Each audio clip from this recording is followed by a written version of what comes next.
Hello and welcome to The Content Bite, a podcast for freelancers who use their words to make money. I'm Rachel Smith, a freelance journalist, copywriter, and content producer. I'm also the founder of Rachel's List, a jobs board and community for Aussie writers and other creatives. Hello, and I'm Lynn Testoni. I'm a journalist and a content writer as well, and Rachel and I are your weekly co-hosts, and every week we're bringing you all kinds of tips, ideas, and some fabulous guests to help you make the most of your freelance business. Hi Lynn, how has your week been? It is so chilly here in Sydney. I'm actually sitting in the bedroom with like a scarf and two jumpers on because the heat is out there and I'm in here. But I will say it's been quite a productive week for me. We're talking productivity this week, which is a passion of mine. I think it's a passion of all of us. Yes. Mine's not been bad at all. I'm never quite as productive as I want to be. Yeah, that's what we're talking about this week, isn't it? Yes, but we're actually doing something a little bit different. We're not talking about all the crazy ways that you can become more productive and more efficient, are we? We're sort of tackling it, going at it from a different angle, and we're doing that with one of our most amazing guests ever, Madeleine Dore. Totally ever. Very excited. My gosh, this is amazing. Okay, I'm going to introduce Madeleine and then we'll get her into the hot seat. Yep, that's a bit good. Okay. Madeleine Dore is a writer and interviewer exploring how we can broaden the definition of a day well spent. Madeleine has been asking creative thinkers how they navigate their days on her popular blog, Extraordinary Routines, and her podcast, Routines and Ruts. However, after 5 years of searching for the secret to productivity, we all search for that, yes. Madeleine discovered there isn't one. Instead, we're being set up to fail. And her new book, I Didn't Do the Thing Today, is the inspiring call to take productivity off its pedestal by dismantling our comparison to others, aspirational routines, and the unrealistic notions of what can be done in a day. We can then finally embrace the joyful messiness and unpredictability of life. Welcome, Madeleine. Oh my gosh, this is an exciting moment. I'm such a fan. Oh, Rachel and Lynn, it's just such a pleasure to join you both. And the fandom is returned. It's just so nice to be able to chat with you both. You've just got such a wonderful approach to writing and you help so many writers. So thank you for all that you've done for me. Oh my that's gosh. Nice. That's nice. I never actually hear, I mean, sometimes I hear how people have gone after being on Rachel's List. And I know that you were an early person on Rachel's List back when you were first starting to freelance. And yeah, but I don't really hear about how people have gone or what jobs they've got from Rachel's List. So I know it helped you and that gives me warm fuzzies. So yeah. Yes. Sometimes it's really hard to sort of trace the moments back, but I think that, credit where credit is due. So yeah, I'm sure that there's many other success stories, Rachel. Well, you are definitely one of them. I mean, we all love reading about people's routines, and I think that can be really inspiring, and it can also make you really think about yours and perhaps how much you try and fit yourself into these boxes and, you know, squeeze every ounce of juice out of your day. And I know just from reading your blog, I mean, it's like this laundry list of greats, isn't it? You've interviewed Chaz Hutton, Oliver Burkeman, Sarah Wilson, Hugh McKay, Claire Bowditch, Austin Kleon. I mean, Zoe Foster Blake, they're all there, really. I mean, some of my massive heroes are on your blog. And that sort of formed the basis of you wanting to write your book. And that took a different view of productivity in the end, didn't it? So talk us through that a little bit. Yeah, I think that it was a learning as I went along, because I very much started out with my project, Extraordinary Routines, looking for that secret, as you pointed out. And I always had at top of mind that quote by Annie Dillard, which is, "How we spend our days is how we spend our lives." Oh, that's good. It's a beautiful quote, but I took it very literally. And I thought, oh, okay, if how we spend our days is how we spend our lives, I better get the most out of this day. I better seize it. I better be as productive as possible. Otherwise, my life will be a waste. And so I thought that if I could speak to people who seem to be seizing every day and successful and sort of these grand, ambitious lives, then I could be able to kind of get a recipe from them. And what I quickly learned is that in these conversations is that, yes, there was some really great ideas that we could experiment with, but actually behind the routine, behind how they spent a day, was also the bumps and the stumbles that we all have. There was procrastination, there was perfectionism, there was self-doubt, there was the worry of wasted time. And so I saw that there's this, I suppose, shared feeling, or this shared problem with productivity pressure. Even the best of the best don't feel like they're getting it right or doing enough. And so that became more interesting to me. It's not so much that productivity is a bad thing. I think we all need to get things done. It's this pressure and this idea that we've equated productivity with our sense of self-worth, and then what we do is never enough. And so I sort of wanted to inspect that with the book. And I saw that actually we don't seize every day. And that's, I don't think, what Annie Dillard meant. I think it's that we seize moments, and we keep creating and recreating our lives and experimenting. So that sort of became the focus of the conversations, and then later the book as well. Amazing. So you mentioned perfectionism, and I think that's something I've heard on your podcast. Do you think a lot of it has got to do with perfectionism? I know it's something I suffer from, and I do get a bit obsessed with reading all those successful people and their routines and how they get up at 5 a.m. to meditate, go for a run, and then start work at 7. Do you think that's part of it? I think it is, isn't it? Well, in so many ways, I think it's tied to perfectionism, because I think that, we're looking at these perfect days. We're looking at the ideal, the aspirational. We're not actually seeing sort of, we're seeing that. I think sometimes we encounter those days. We can have a great, perfect day, kind of like the Lou Reed song, Yes. where we can encounter it and it feels wonderful. There's a shimmer to those days. But I think it's unrealistic to expect that each day will be like that. They feel so special because they are amongst other days, and the days like these where things sort of collide and distractions come to the fore. So I think that on one hand, there's a perfection that we're trying to attain, and the thing about perfection is that it literally means complete. And if we look at ourselves as human beings, if we look at our to-do list, they're never complete. The point isn't to complete. If we completed something, if we reached perfection, there would be nowhere to go. And I think that if each day was perfect, it would actually become a kind of Groundhog Day, and we'd be bored by it. We need the variances.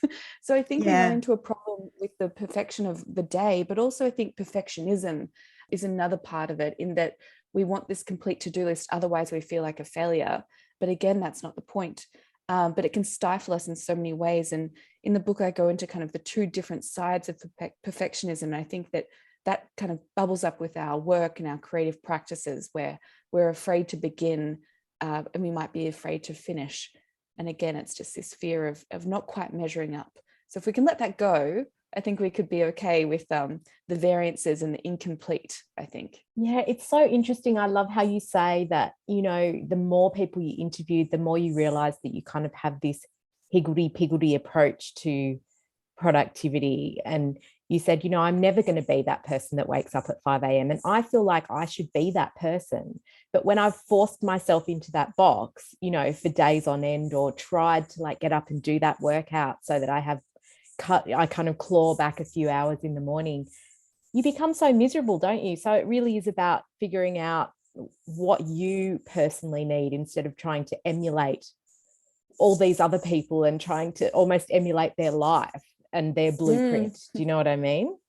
Absolutely, Rachel. That's the secret, I think. Well, it's funny because I was looking for the recipe, as I said, but you can't recreate the same recipe with different ingredients. And we each bring different ingredients to the table, both in our energy levels, our mental and physical health, our attention, our even neurodiversity, even just our circumstances and our day-to-day lives. And so it really is about finding what works for you on that day, even because we all vary from each other, but our days vary as well. So I think that was a real light bulb moment. And I think we can know it intellectually, okay, find what works for you, but we still compare ourselves and we still feel like we might be falling short. So I think it takes a long way to have the courage, I suppose, to experiment. So are there things that do make a successful routine, like some essences that, because I guess the idea, we all want to do a bit better, but we don't want to burn out. There's a balance there. There is. That's the fine line, isn't it? It's that sort of finding, I suppose, not sort of being kind to yourself as well, but not complacent. I think there's these interesting tensions. But I think the most successful routine, it really does go back to the one that works for you. Because if you are trying to push yourself to get up at 5 a.m. and that doesn't suit your body and you're sacrificing sleep, your productivity throughout the day will suffer, because you're not actually, looking at productivity as a bigger picture. So I think that, I know it's sort of broad to say, find what works for you, but I think it's also about redefining productivity to your own sort of definition. So we see productivity in quite a narrow way, in quite a linear way, in terms of, it's moving things forward, and it's consistent, and it's got to have discipline and, regular output. But actually, productivity is kind of hard to define. And I think that's why we struggle a little bit, because is productivity how long you worked, or is it how efficient you were? Or is it that, you had the light bulb aha moment and actually reached the solution that you're working on for months and months? So sometimes you can achieve something productive within an hour rather than the whole day. So finding what works for you means that we need to be more creative with productivity itself, because creativity is expansive. And so I like to think of our days, and instead of having a productive lens for our lives where we feel like we're falling short or we didn't measure up because we didn't perfectly complete our to-do list, if we take a creative approach to our days, we can actually see that there's more of a non-linear kind of flow to it. There's an ebb and flow. Sometimes where we are sort of in the doing stage, and sometimes we're actually needing space to bring in inspiration. So it kind of is like breathing. We have to breathe in to breathe out, and a creative lens for our lives allows that. And so I suppose, coming back to the routine that works for you, it's experimenting with that, and I suppose loosening the grip on our expectations so that we can see that productivity means everything. It does mean sleep, it does mean rest, it does mean doing, it does mean connecting. And so we don't need to judge a day by how much we did. We need to look at it sort of more broadly and see that there's an ebb and flow to our lives. Let's bring the kind of angle of freelancing into this a little bit. I know that in the book you were mentioning Chaz Hutton, he's the sticky notes guy, I think. He was saying, like, he used to work a full day when he was in a permanent job, and it would annoy him because he'd finished his work, but he was sort of expected to stay there because of the 9 to 5 thing. But when he started freelancing, he decided, well, I'll just get the work done that I want to get done in that day, which was doing 3 illustrations. And then that was his work done for the day. And he found that so much more refreshing. And there was also that notion of Austin Kleon's having the flexible anchors, where if he walked and he did some art and he did this and he did that, so he kind of created anchors around his day. And I know that you also mentioned how, we need to think about enriching our days, without the elaborate netting, I think you said. But I'm just curious, how does that work with freelancers who might have deadlines and editors breathing down their neck, or clients ringing on, and things to do?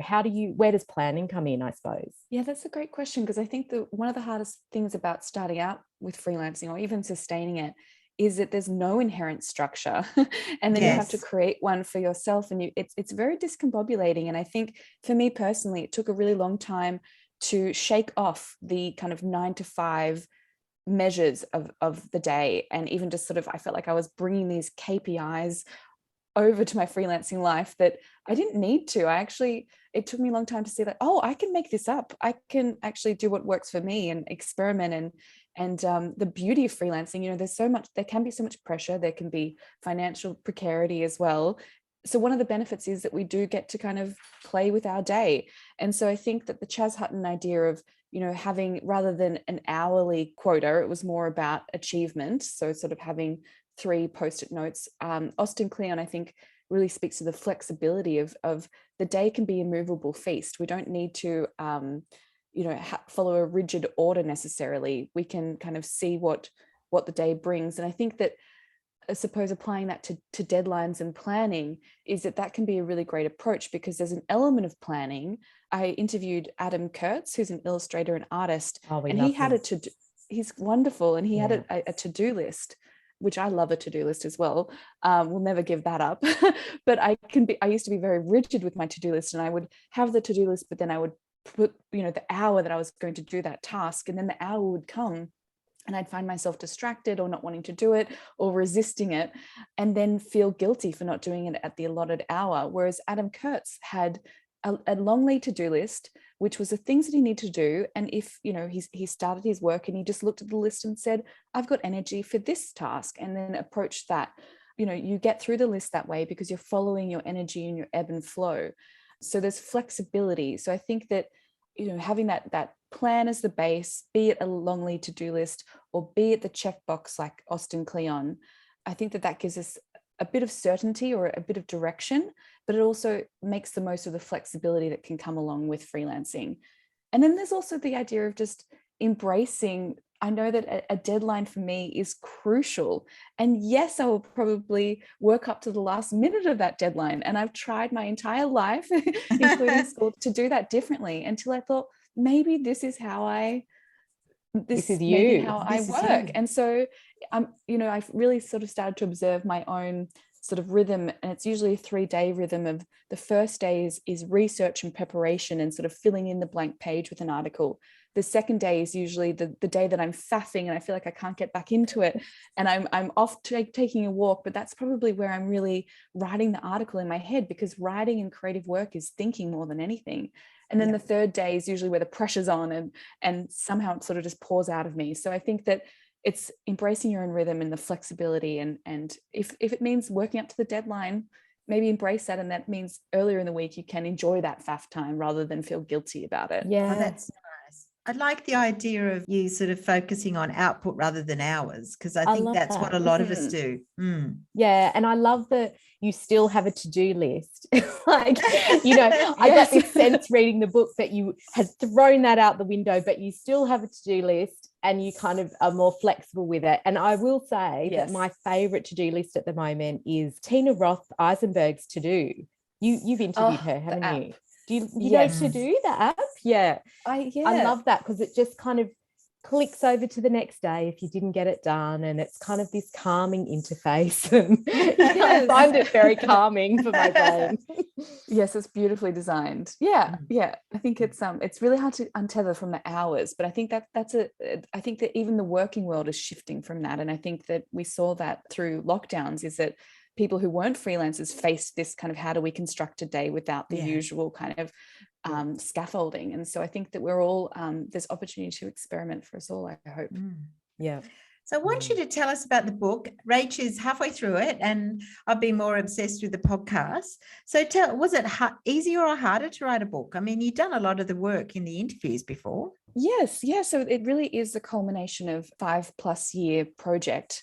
And so the work was there, but I think the hardest part about writing the book is that it did take years, because I knew that I wanted to write a book from sort of the early outset of starting the project. And I'd had conversations with different publishers, and it was a goal, it was an ambition, but I held on to it very tightly. And I thought, I need to write a book before I'm 30, or I need to write a book by the end of the year.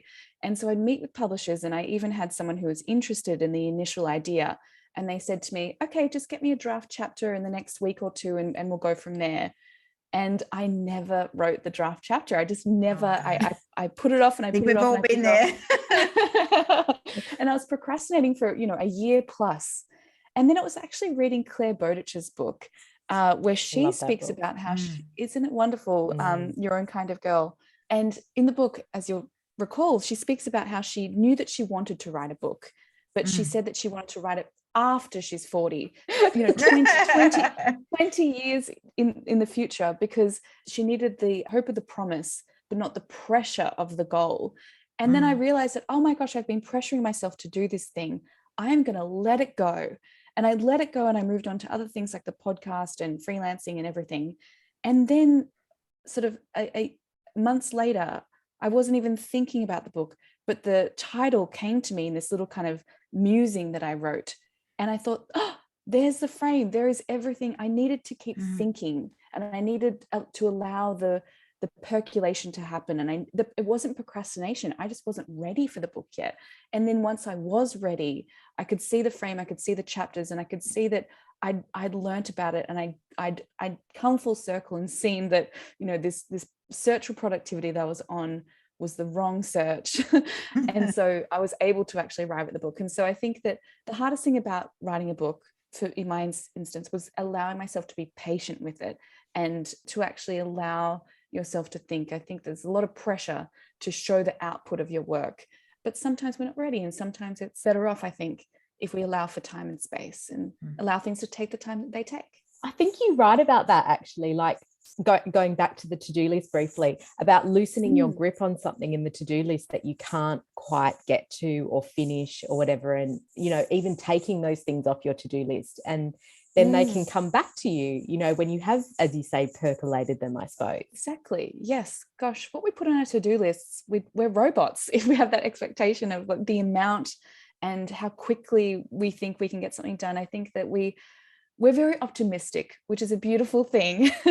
But I think that we can actually become expectation realists, where we, start to observe actually how long things take us. And instead of seeing it as procrastination or laziness, we can say, this is how long a task like this takes. And then the next time we're planning, we can kind of build in more time. And so I think by loosening our grip on our expectations, we can maybe allow ourselves more space and find a pace as well that's more sustainable for ourselves. I want to just take a little bit of a step back and talk about the people that you interviewed. I mean, so many big names, and I know that you started the project, I think, when you said you were just out of university or yes, kind of starting out in freelancing. How did you approach those people, and were they always receptive? Were you chasing down some of them for, a long time before you got the interviews? How did that all work for you? Well, I think my advice for anyone who's interested in starting interview projects is the building block method. So I started out with friends, and from there I was able to ask if they had anyone that they'd suggest that would be good to interview. And so then I was able to have a direct introduction. So I think that's a wonderful way to kind of build another block from friendship. And then from there, once you kind of have a bit more of an archive or a repository of conversations, you're able to kind of point to that when you're, reaching out to somebody. So it can be quite scary to email someone that you haven't ever spoken to. But if you're able to say, this is my project, and I know that you're familiar with Austin Kleon's work, for example, then you're able to sort of, I suppose, warm someone up that way and say that, you're in good hands because I know that you're connected to this person. So it was sort of starting to sort of jump from those building blocks and be a bit bolder. And there was definitely people that I emailed that never replied, and you do a polite follow-up. But, I think an interview is a lot richer when somebody wants to do it. So I never pushed too hard because, some things there's plenty of extraordinary people to interview in this world. So I think it's about turning to the flow and the enthusiasm with things. And maybe that's true of many things. If someone's not responding, or if there's a block, again, sometimes it's about turning our attention to something else where there is flow. Yeah, it's like it's meant to be unfolding in this way, and you just kind of let it happen, I suppose. Exactly. It's not personal. I do like the idea of scaffolding. I mean, that's sort of a nice way to put it, actually. So how has the book been received? Has it had the reaction? It came out earlier this year, was it? It did in January. So it was published. I had two publishers, so Australia and the US, and they both came out in January. And I think the thing about book publishing is that it's really amorphous. Like, I'm not sure what a success is. Like, obviously, if you're number one on the New York Times, it's sort of telling you, hey, success. Yes. But without that, I again, it's kind of like productivity. It's impossible to measure how something really is being received. Is it the amount of lovely podcast chats you've been invited onto, like this one? Is it the amount of reviews, or is it how many messages you get from readers? It's really hard to determine. And so early on, when it was about to come out, and I was in that first week of publication, and I was having the sort of the self-doubt panic that I'm sure every author goes through, or every writer or creative. And I thought, the point of this was to publish the book. The point of this was actually to wrap up a project and my thinking around something. And it didn't actually matter in that sense whether it was published or not. It was a bonus that it was. It was a bonus that it was then published in not only Australia, but also the US and the UK. It's a bonus whatever happens from here. And that really helped me again loosen my grip. That seems to be the theme here. So I just see everything as a bonus. And so it's a little perk when I see that, it's at the airport, or it's a little perk when I get a lovely note from somebody, but it's a bonus. And so in terms of how it's received, I just hope that it's for those that are reading it, that it's helping them find their own way and create little shifts and experiment in their own lives. And that's impossible to measure because you just don't know what kind of ripple effect your work has. Mm-hmm. Yeah, I love that. I love reading some of your little routines actually in the book. Like I think you wrote, sometimes I can't begin things until I see a clear run ahead because there might be a meeting in the way. And so I just won't start that story until after the meeting. And I do that all the time. And the other thing that I do a lot, and I think you mentioned this as well, but you mentioned David Allen, Getting Things Done, the book he wrote, Getting Things Done. And Gretchen Rubin has a really similar thing where I took that from her years ago and still do it. If you can do something in 5 minutes, just do it and get it out of the way. And I apply that all the time to emptying the dishwasher while I'm waiting for, my tea to brew or something. I empty the dishwasher because I know it can be done in 5 minutes and then it's done and I'll feel so much better about it. So you talk a lot about finding those little pockets. What are some of your other little routines that perhaps you've picked up along the way and have kept? The 2-minute rule is something that I've tweaked a little bit, so that can be really wonderful to apply it to those little things that pop up. And if you can do it in 2 minutes or 5 minutes, get it done. But I also use it for when I'm really stuck on something, a task that I might be avoiding or procrastinating. Or the 2-minute rule for me can be just about setting a 2-minute timer or a 5-minute timer and just convincing myself, okay, you just need to do this for 2 minutes. And of course, when you do it for 2 minutes, you've done the hardest thing of starting, and it often spills over into more. You just needed a way to trick yourself into working. And so I do use timers quite frequently in terms of that approach, but also speaking to so many people about, how do they fit so many things in? Often it's not about a perfect plan. It's just about using those small pockets of time and seizing imperfect moments rather than waiting for these perfect stretches of time, the perfect morning, the perfect day, the perfect week to begin. Someone like Becky Orpin, who I interviewed, who is incredibly prolific, if she has a spare 20 minutes, she'll do something in that 20 minutes. And not to say that she's optimizing every spare moment and sort of working constantly, but it's about working where you can and how you can, and not waiting for perfect conditions, be it time or even, sometimes we might say that we can't work unless we're sitting at our perfect desk with an ocean view or something. Yes. We can also just write on our phone, on the train, and seize those imperfect moments. And so I try to just work the moment in front of me, and I'll set a 45-minute timer.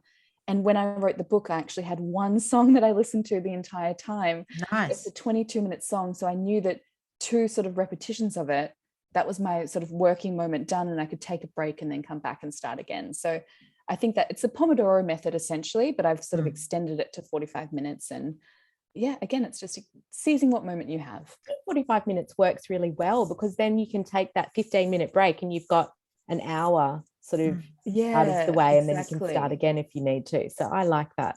Yes. Oh yeah, because I think I call my tactics salami tactics, which is all a slice at a time. So I'm always doing little bits and pieces, a slice at a time. So I'll do a little bit of this, little bit of that. And I think I picked up those little minutes from being a parent, because I used to write so much stuff at hockey practice or violin lessons, or on the only time I'd have time was a commute and things like that. I used to have a pile of bus reading and things like that. So I think that's partly being a parent and snatching sort of minutes here and there. So it's similar to what you're saying. You don't really have the luxury of saying, I can only work at my desk, or I can only work in this position, in this room or whatever.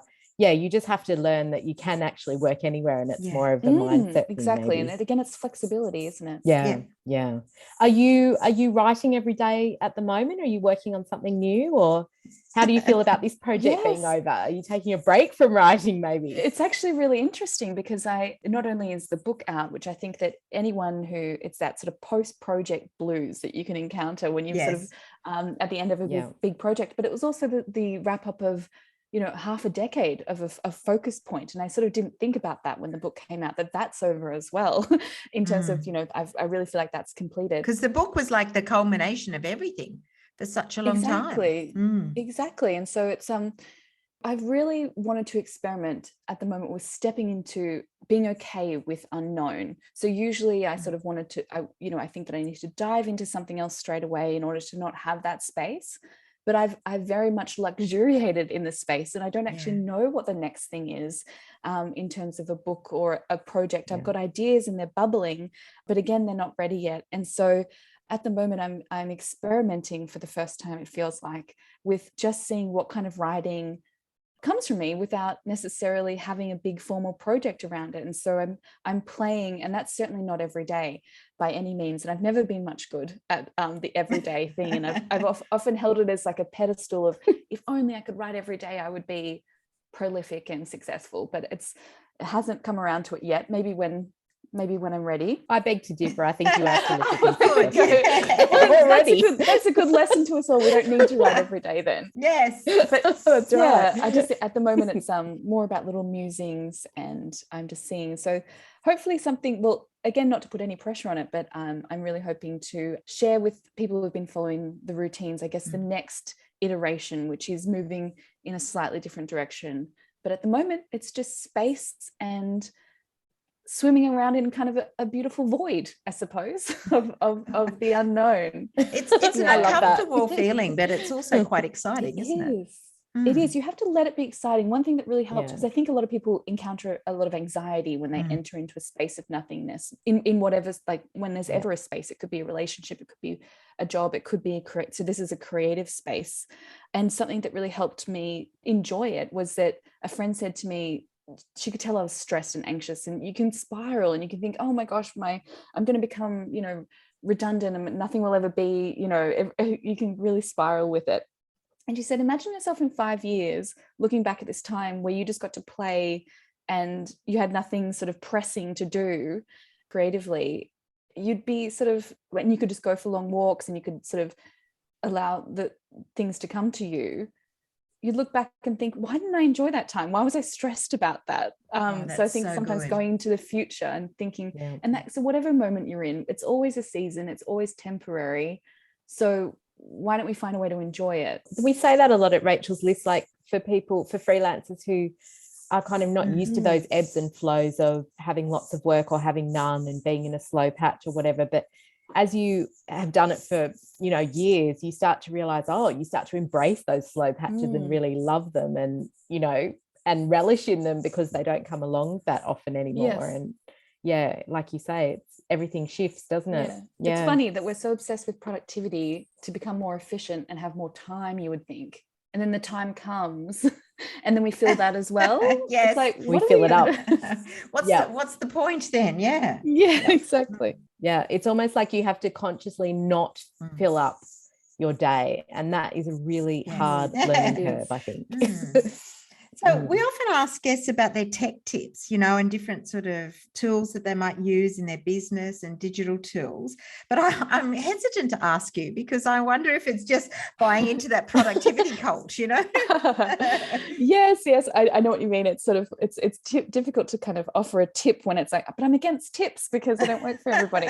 But, again, I can caveat with it, these are the tools that work for me and they're fun to play with. So I really love to have an extension, strict workflow. It sets that 45-minute timer for me and it blocks all distracting websites. So that's one great tool that I use for those 45-minute sessions. But something that I find more of a creative thinking tool is Millernote, which is an Australian startup. And it's kind of as if Evernote and Trello had a baby. So it's this wonderful way to organize big projects. So I wrote the book using this as a way to organize my entire archive. So it's an infinity canvas and it's very flexible, but you can add columns and different boards and different sort of themes. And it meant that when I was going through my Extraordinary Routines interview archive, I could start to pull out quotes and then put them in the column that was the corresponding chapter. And so I collected all my research in Millernote. And then when I was ready to write a chapter, I could export what was in that column. And what that meant is that I had a Word document filled with quotes and links and research. And so I didn't have to encounter the fear of the blank page. It was all there. And it felt like, okay, I'm just playing jigsaw puzzle now. I'm just arranging all of my research. And so it meant that there was just a nice bit of flow. And so I really recommend Millernote for research, and it kind of mimics the brainstorming stage and going from messy to organized, and you're able to kind of play around. So that was a really helpful tool for writing. I love that. I'll have to check that out. I know Claire Chow, a freelancer who works for Rachel's List, loves Miller Note and is always telling me to check it out. So I will definitely look at that.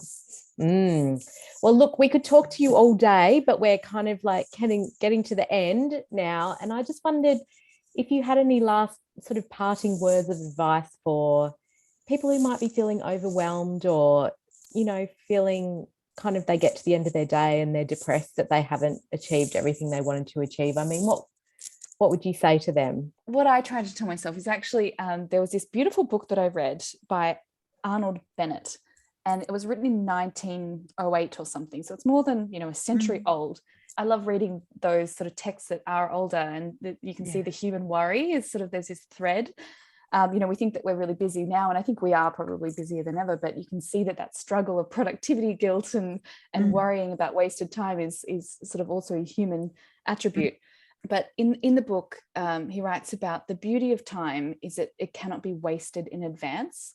And so I think if you get to the end of the day and you're worrying about everything that you didn't do, or you're lamenting that you wasted time, or you're feeling like you're overwhelmed and you sort of didn't do enough, that productivity guilt, there's a beautiful, I suppose, analogy of how, we can turn over a new leaf every hour if we choose to. So we might have wasted today, or maybe wasted this hour before us, or the morning we fiffed and faffed, but that doesn't mean we need to waste the afternoon, or we need to carry this into tomorrow. We can turn over a new leaf, turn over a new day. It's not only a new day, but it's a different day. I think that's the best thing we can do is sort of see that worrying about wasting time is probably the only true waste of time. Yes. There's always otherwise something to pick up or learn, or, we connected with someone. So focusing on the things that maybe we overlook, and they're often small good things, and then we can turn over a new leaf as well. Oh, wow. That's so lovely, Madeleine. You're an absolute treasure. It's just been brilliant to have likewise, you on. Rachel. I could keep chatting to you both forever as well. So thank you so much for having me. Oh, we could do it, but it doesn't seem productive. I don't know. Just had to say that. And also Josh would be cranky with us, our editor. So at some point we have to end. But it's been lovely talking to you. We're going to put all the bits and bobs that we've talked about in the interview into the show notes. And where can people find you? I'm sure they know where to find you, but where could they find you if they don't know about you or want to buy the book?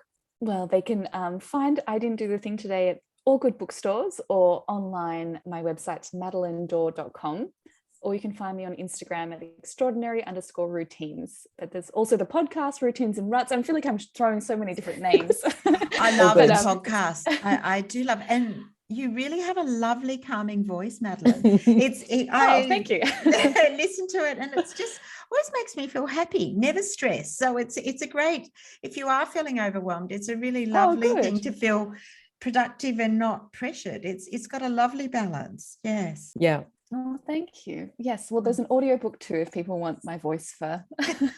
Oh, yes. Oh, that's nice.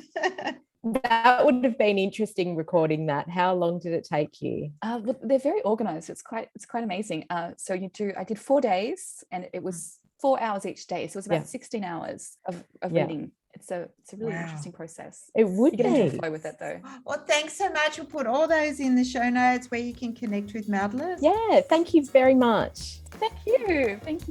We'll see everybody again next week. Bye. Bye.